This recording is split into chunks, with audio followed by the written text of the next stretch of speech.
So the message this morning is by way of an advertisement for the Summer Poetry Series. We had such a good time doing musicals 2 years ago in the summer, and last summer we did children's stories. So your Worship and Arts Committee thought that another summer sermon series would be fun. We hope you will feel inspired to pick a Sunday and share your favorite poems and poets with us. Why is poetry particularly important in a worship context? I think part of it is, the reason is captured by the quote that's on the back of your bulletin up at the top. Did you know there was an Italian poet named Salvatore Quasimodo? Can you imagine going through life with a name like that? Quasimodo, yeah, that's his real name. Poetry is the revelation of a feeling that the poet believes to be interior and personal, but which the reader recognizes as his own. That's the genius of it. The poet has managed to use a few very carefully chosen words to capture a feeling or paint a picture, convey an experience, and unlike verbose prose, which just keeps going until we run out of steam, the poem deliberately leaves a lot to your imagination. That lets you fill in your details into the poet's framework, and bingo, wow, I really recognize that. Well, of course you do. You just filled it in with all your own details. It's not easy to write a poem that can do that for people, but when you do, you've really created something. Poetry is where we turn to deal with the tough issues of life, with death, with grief, with a broken heart, with fear. Do you remember how in the first few weeks of the COVID lockdown, when nobody knew what was going to happen, how long it was going to last, how many people were going to die, how all over the world poetry started showing up on the internet?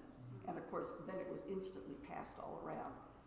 Beautiful poems that captured, how are we going to get through this? We got to stay in touch. We have to still sing. We can't sing. We can't go blah, blah. But, lovely, lovely poetry. It was the creative person's response to that kind of an experience. So, fortunately, we have poets all over the world, and when something tough shows up, they respond. That said, for a long time, modern poetry was not found in church. We had a nice liturgy left over from 14-something, and we were, it worked just fine. Now, of course, we use it all the time, but that's really a relatively recent invention. But actually, see, poetry has always been in church because it's all the way through the Bible. There are lots and lots of poems in various parts of the Bible, and most of them are labeled songs. So the piece that Kaji read this morning, the title of it is The Song of Moses. Why do you suppose they're all labeled songs? Probably because originally they were meant to be sung. What we get are just the lyrics. It's like reading turn, turn, turn on your music sheet. If you don't know what the tune is, and you don't have help, all you got, the lyrics are nice, but we're missing the tune for all these. All 150 Psalms started out as songs. And it's a huge sadness to those of us who love to sing that we have no idea what the melody sounded like thousands of years ago. There was no system of musical notation, and so the songs were simply passed from singer to singer. In every culture, that's how the stories got passed, through the songs. And somewhere along the line, the chain got broken. So, you can make guesses. You can wonder if the kind of music that's common in Mideast countries, that sort of minor, waily, sort of embellished kind of stuff. Is that a descendant of what the Israelites used to sing 3,000 years ago? Maybe. Don't know. We literally don't know. So one of the very earliest song poems is our reading this morning, this so-called Song of Moses, which starts out that Moses and the Israelites sang this song to the Lord. I will sing to the Lord, for he has triumphed gloriously. Horse and rider he has thrown into the sea. And when Moses and his men are done singing, his sister Miriam, the prophetess, picks up her timbrel, which was an oversized tambourine, and she sings the refrain again, right?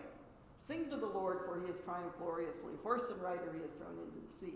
And all the women came out and danced with Miriam. Debbie Friedman has a great song about it. The women dancing with their timbrels followed Miriam as she sang her song. No, and they sing all night long.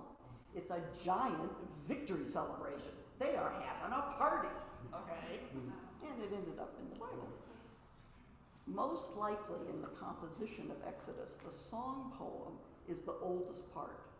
And the narrative that explains why we're singing this song came later. So it's a really old piece of what was originally an oral tradition. Poetry shows up in all of the wisdom literature. It's in Ecclesiastes, Lamentations. The Song of Solomon is one giant love poem. People try to make you think it's really about the church's love for Jesus, but nah, it's a love poem. Come on, read it. The dreams and visions in Isaiah are all poetry, and they're fragments of poems scattered all through all the books.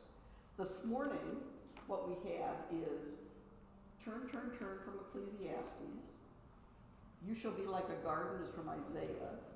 The vine and fig tree that we're going to sing after the message is from Micah.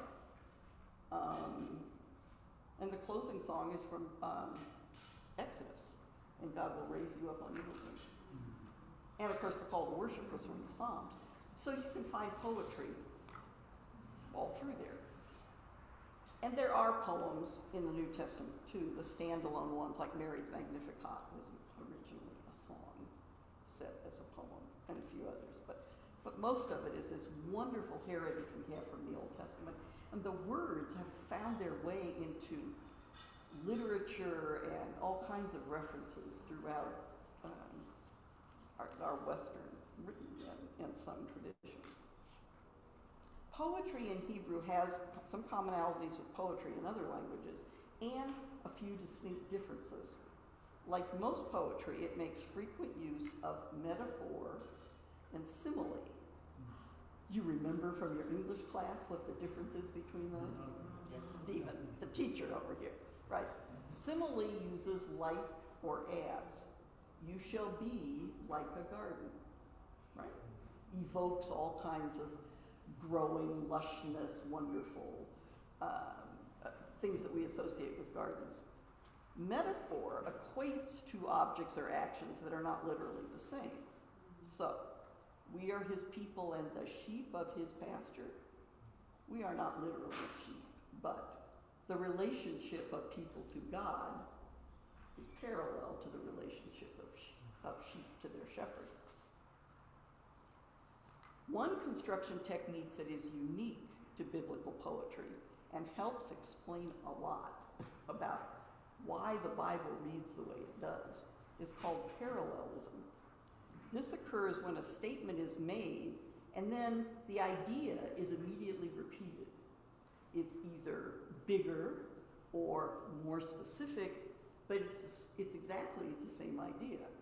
So from our reading this morning, Pharaoh's chariots and his army he cast into the sea. His picked officers were sunk in the Red Sea. It's really the same, that's two lines with the same idea, except that the second line is much more specific. Pharaoh's chariots and his army, his picked officers, specific part. be cast into the sea, were sunk in the Red Sea, not the Mediterranean, not the Black Sea, the Red Sea. All the way through poetry in the Bible, you get this parallelism, and sometimes you wonder, he just said that, why are we doing it again? It's because that's a hallmark of this kind of poetry. The famous line about from Samuel about Saul has killed his thousands and David his 10,000s. Who knows whether those numbers have any bearing in, historical accuracy, but that's a classic. Make a statement, Saul has killed his thousands, and then make it bigger. David his 10,000s. So, you're just reading, that's the way we like to write this poetry. There's also a whole category of features of biblical poetry that we miss because we read it in English. One of these years, if you don't have anything better to do, you might study Hebrew because it's absolutely fascinating. You learn so much. You really discover how the people who wrote the Bible loved language. Not just for what it says, that's hard enough to read, but for the intricacies of the wordplay that were going on at the same time. So for example, when you're reading through the Psalms, 150 Psalms, and lots of them are short, some of them are like medium sized, and then you get to Psalm 119, and there's a whole page, oh my God, and a whole page, and a whole page. When is this thing going to end? 176 verses in this Psalm. That's interesting. And it's set off as 8-line stanzas. 8 into 176 is 22. There are exactly 22 letters in the Hebrew alphabet. And sure enough, the stanzas form an acrostic. The first letter is Aleph. The second stanza, the first letter is Beit. Aleph, Beit, Gimel, Dalet. It's an acrostic. And the composer of that must have been so proud of himself. Look what I did. And without reading it that way, it makes no sense why this thing is so long. But that's why. Occasionally, they even used encryption. Not fancy encryption, but encryption nonetheless. There is a very simple code, sometimes called a mirror code or an AFBASH cipher, where you replace A with Z and B with Y and C, you run the alphabet backwards, right? If you do that in Hebrew, you can turn a word into something else. So in Jeremiah, there's a reference to a place called Sheshach. But if you look on the map of ancient cities in the Near East, you will not find a Sheshach because it's the coded name for Babel or Babylonia. Why did they need to code it? I'm sure there's a story there, which I'd share with you if I knew what it was. Can you see them having fun writing this stuff? It's like the literal, and then there's this layer of if you know, and if you don't, you're going to miss it. One other thing I should mention, which Roy knows a whole lot more about than I do, is a structural thing that is common, or used repeatedly anyway, in biblical poetry called chiasms, where you take a section of poetry and the first line and the last line are related to each other. Maybe in the general idea. The second line and the next to the second line are also related to each other. And they sometimes will set it indented so you don't miss the connection. And the third line and the third from the bottom. You get this huge X-shaped thing where the lines are they're written to be related. The X is the Greek letter chi, which is why they're called chiasms. They're just having fun. they're like, whoa, so all of that is woven into these big ideas that they were dealing with, and dealing with through poetry. I think we find so much poetry in the Bible for the same reason that we today read and write poetry. It's a tremendously effective literary form for tackling issues that are hard to express. And certainly the stories of coming to understand this one God, this Yahweh that the Israelites had covenanted to follow. Those are things hard to express, hard to understand. And so poetry, it seems like the perfect vehicle for evolving our understanding of our relationship with God. So poetry in the Old Testament, there's a lot of it. Anyway, okay, so does anybody have questions or things you want to ask about? Kevin?